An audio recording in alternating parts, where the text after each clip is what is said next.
امریکہ نے مجاہدین کے خلاف کریک ڈاؤن کا الزام لگاتے ہوئے 5 ایرانی شخصیات پر نئی پابندیاں عائد کرنے کا اعلان کر دیا۔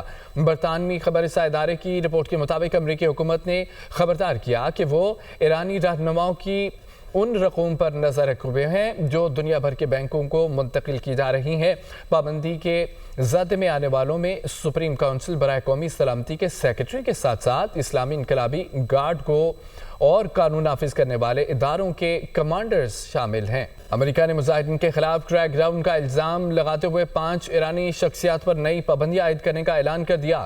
برطانوی خبر رساں ادارے کی رپورٹ کے مطابق امریکی حکومت نے خبردار کیا کہ وہ ایرانی رہنماؤں کی ان رقوم پر نظر رکھے ہوئے ہیں جو دنیا بھر کے بینکوں کو منتقل کی جا رہی ہیں۔ پابندی کے زد میں آنے والوں میں سپریم کونسل برائے قومی سلامتی کے سیکرٹری کے ساتھ ساتھ اسلامی انقلابی گارڈ کو اور قانون نافذ کرنے والے اداروں کے کمانڈرز شامل ہیں۔